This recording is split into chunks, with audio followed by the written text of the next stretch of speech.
Alright, let's look at some more 3 versus 3 pawn endgames. This is from the famous ending, well, famous for white for missing the drawing sequence here.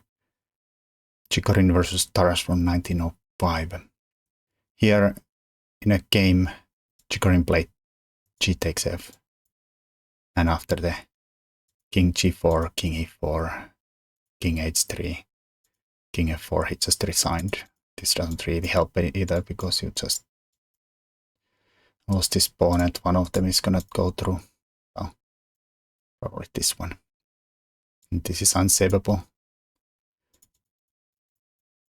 So that's just an easy win for black.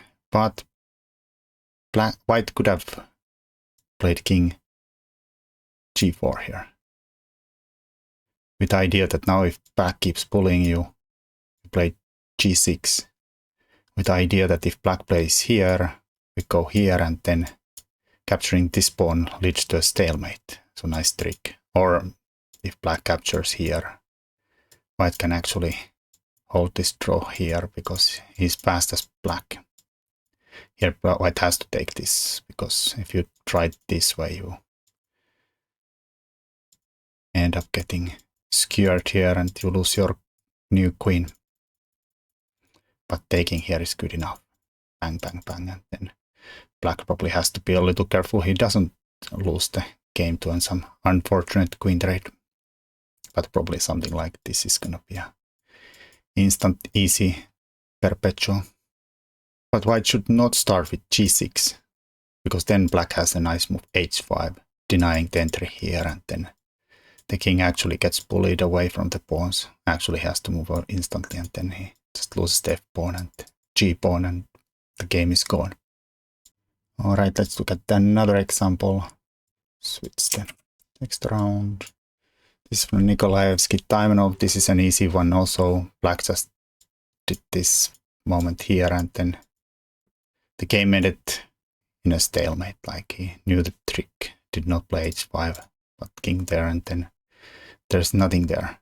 But this is not that interesting if you know the idea. But if you would have turned everybody like one move up, this is the same position kind of, but just the other way around. This is the study by Mr. Asurov. Same position. Well, let's first push the king there. And you would think that black can just walk here and be safe. But let's say white pushes them there. And now black thinks he's gonna be saved by losing the pawn by taking here and stalemate. But white has the move here, king d6. And you would think, too late, what's this? Triangulation is not gonna work because we just go again here and then still can't take it. But this is the trick here. First we move king e7, force black king off here, and then now that the pawns are this far up, white has this h4 move here. And then, well, black plays something else than captures, like tries something here. We just take here. And then lose the pawns again. So black takes here, white sucks another pawn, bang, and this guy goes through. And even though black has a lot of pawns, they're just too far away from ever getting anywhere. White wins. But this did not work in this one because the game ended in this way. But if white tried here, the same trick, it's too far.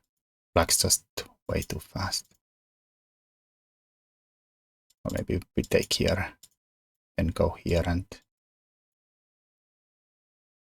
black ends up with 2 extra pawns, which is enough to win. But it's a nice little idea to know in some of these that you have this stalemate trick sometimes to save, even though your king is worse than black's. But it doesn't always work.